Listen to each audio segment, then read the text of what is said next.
Good morning my dear students. आज हम second chapter की एक्सरसाइजेस को सॉल्व करेंगे, जिसमें सबसे पहले हमें सॉल्व करने हैं प्रश्नोत्तर को। तो आइए देखते हैं पार्ट 2, जिसका नाम है वर्ण विचार, उसके प्रश्नोत्तर को। तो पहला प्रश्न बच्चों क्या है, देखिए। पहला प्रश्न है आपका, वर्ण किसे कहते हैं। वर्ण किसे कहते हैं, तो इसका उत्तर देखिए। भाषा की वह सबसे छोटी इकाई जिसके और खंड नहीं किए जा सकते, वर्ण कहलाती है। भाषा की वह सबसे छोटी इकाई जिसके हम और टुकड़े नहीं कर सकते हैं, यानी कि उसको और छोटा नहीं कर सकते हैं, उसको हम वर्ण कहते हैं। तो फटाफट से मेरे साथ याद कर लीजिए। भाषा की वह सबसे छोटी इकाई जिसके और खंड नहीं किए जा सकते हैं, क्या कहलाती है? वर्ण कहलाती है। ठीक है, आते हैं अगले प्रश्न पर। वर्ण संयोग से आप क्या समझते हैं? वर्ण संयोग से आप क्या समझते हैं? इसका उत्तर देखिए। जब दो वर्णों को परस्पर यानी कि आपस में मिलाकर लिखा या बोला जाता है, तो इसे वर्ण संयोग कहते हैं। जब हम दो वर्णों को, चाहे वो स्वर हो या व्यंजन हो, इससे कोई फर्क नहीं है, तो जब हम दो वर्णों को परस्पर मिलाकर लिखते हैं या बोलते हैं, तो इसे वर्ण संयोग कहते हैं। ठीक है, तीसरे प्रश्न पर आते हैं। वर्ण विच्छेद किसे कहते हैं? देखिए, शब्द के वर्णों को अलग अलग करके लिखना वर्ण विच्छेद कहलाता है। किसी भी शब्द के वर्णों को जब हम अलग अलग करके लिखते हैं, तो उसको अलग अलग करके लिखना वर्ण विच्छेद कहलाता है। आप क्या कर सकते हैं, इसके साथ और इसके साथ एक उदाहरण भी दे सकते हैं। वर्ण संयोग करके दिखा सकते हैं, यानी कि दो वर्णों को मिलाकर भी दिखा सकते हैं, और वर्ण विच्छेद में आप विच्छेद करके भी दिखा सकते हैं। ठीक है, ये आप अपनी तरफ से कर सकते हैं। चौथा प्रश्न देखिए। चौथा प्रश्न है बच्चों, स्वर किसे कहते हैं? स्वर के भेदों को स्पष्ट कीजिए। स्वर किसे कहते हैं और स्वर के भेदों को स्पष्ट कीजिए। इसका उत्तर देखिए। बिना किसी बाधा के यानी कि बिना किसी रुकावट के स्वतंत्र रूप से बोले जाने वाले वर्ण स्वर कहलाते हैं। बिना किसी बाधा के स्वतंत्र रूप से बोले जाने वाले वर्ण क्या कहलाते हैं? स्वर कहलाते हैं। और स्वर के कितने भेद होते हैं? वैसे तो 3 होते हैं, लेकिन हम 2 ही लेकर चलेंगे।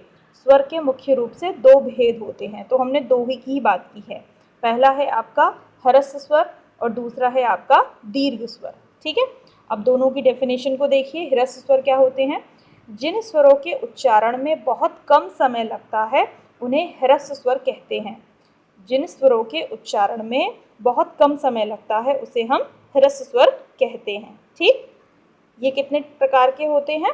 ये 4 प्रकार के होते हैं। ये 4 होते हैं, प्रकार के नहीं, ये 4 होते हैं। आपका अ, ई, उ और री ऋषि। इन चारों को हम बहुत जल्दी आसानी से फटाफट से बोल देते हैं, इसलिए ये चारों आपके क्या कहलाते हैं?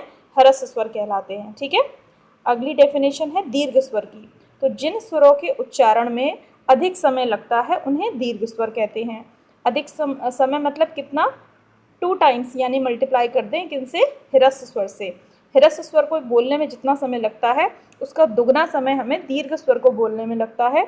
तो हम बोल सकते हैं कि जिन स्वरों के उच्चारण में ह्रस्व स्वर से 2 गुना समय लगता है या अधिक समय लगता है, उन्हें हम दीर्घ स्वर कहते हैं। और ये संख्या में बच्चों कितने होते हैं? ये संख्या में 7 होते हैं। कौन कौन से? बड़ा आ, ई, उ, ए, ओ और औ। तो ऐसे करके ये 7 होते हैं। ठीक है, प्रश्न नंबर 5 पर चलते हैं। प्रश्न नंबर 5 क्या है आपका? देखिए, मात्रा से आप क्या समझते हैं? किस स्वर की मात्रा नहीं होती है? तो मात्रा से क्या समझते हैं, देखते हैं उत्तर। स्वरों के जिन चिन्हों का प्रयोग व्यंजन के साथ किया जाता है, उन चिन्हों को मात्रा कहते हैं। चिन्ह लिखते समय गलती मत कीजिएगा। ची, आधा हा और फिर ना, इस तरह से चिन्ह लिखेंगे। ठीक है, तो क्या है कि स्वरों के जिन चिन्हों का प्रयोग व्यंजन के साथ किया जाता है, उन चिन्हों को मात्रा कहते हैं। जैसे स्वर की मात्रा होती है ई की, ऊ की, पता ही है ना आपको, ये मात्राएं होती हैं। इस तरह से हम मात्राएं लगाते हैं, तो ये क्या है? ये मात्राएं हैं। और अगला प्रश्न इसमें क्या पूछा गया है कि किस स्वर की मात्रा नहीं होती है? तो ये तो आप लोग जानते हैं कौन से स्वर की मात्रा नहीं होती है। आ अक्षर की कोई मात्रा नहीं होती है। बाकी सारे जितने भी स्वर होते हैं, सबकी मात्रा होती है, केवल किसको छोड़कर, अ को छोड़कर अ अक्षर की कोई मात्रा नहीं होती है। ठीक है, आगे बढ़ते हैं और प्रश्न नंबर 6 पर चलते हैं। व्यंजन किसे कहते हैं और व्यंजन के भेदों के नाम लिखिए। ठीक है भाई, व्यंजन किसे कहते हैं और व्यंजन के भेदों के नाम लिखिए। तो चलिए पढ़ते हैं, इसका उत्तर क्या होगा कि व्यंजन किसे कहते हैं, जिन वर्णों के उच्चारण के लिए स्वरों की सहायता ली जाती है, जिन वर्णों के उच्चारण के लिए स्वरों की सहायता ली जाती है, व्यंजन कहलाते हैं। व्यंजन को हम अकेले नहीं बोल सकते हैं, स्वरों को बोल सकते हैं, इसलिए बोल रहे हैं हम कि जिन वर्णों के उच्चारण के लिए स्वरों की सहायता ली जाती है, व्यंजन कहलाते हैं। और व्यंजन के कितने भेद होते हैं, व्यंजन के 3 भेद होते हैं। कौन कौन से, जो सबसे इंपॉर्टेंट वाले हैं वो स्पर्श व्यंजन है, उसके बाद दूसरे नंबर पर क्या है, अंतस्थ व्यंजन है, और फिर ऊष्म व्यंजन है। तो स्पर्श व्यंजन क्या होते हैं, क वर्ग से लेकर क वर्ग, च वर्ग, ट वर्ग, त वर्ग और प वर्ग, यानी कि प वर्ग तक के जो व्यंजन हैं वो स्पर्श व्यंजन होते हैं। अंतस्थ व्यंजन कौन से होते हैं, अंतस्थ व्यंजन प वर्ग के बाद कौन सा आता है, प फ ब ब म, फिर य र ल व, तो य र ल व, ये 4 जो होते हैं आपके अंतस्थ व्यंजन होते हैं। और फिर ऊष्म व्यंजन कौन से हुए आपके, श श श ह, उसके बाद आपके ये 4 ऊष्म व्यंजन होते हैं। ठीक है, तो व्यंजन कितने प्रकार के होते हैं, 3 प्रकार के होते हैं, 3 तरीके के भेद होते हैं, स्पर्श व्यंजन, अंतस्थ व्यंजन और ऊष्म व्यंजन। ठीक है, आगे बढ़ते हैं, अगले प्रश्न पर चलते हैं। अगला प्रश्न क्या कहता है,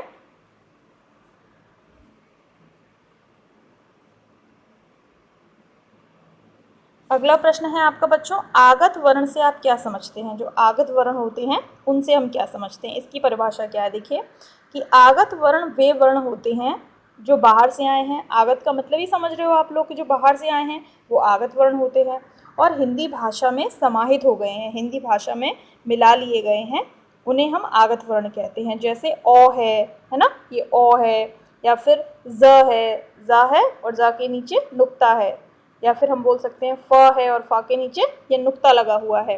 तो ज है, फ है, इनसे भी तो बहुत सारे शब्द बनते हैं ना, तो ये जो है ना वर्ण सारे आगत वर्ण कहलाते हैं। तो आगत वर्ण वे वर्ण होते हैं जो बाहर से आए हैं और जिन्हें हमने हिंदी भाषा में समाहित कर लिया है। ठीक है, तो ये आपके 7 प्रश्न थे जिनके उत्तर आपको लिखने हैं। उसके बाद कुछ और एक्सरसाइजेस हैं, उन्हें भी हम सॉल्व करेंगे। अभी आप इन्हीं को समझिए। ठीक है।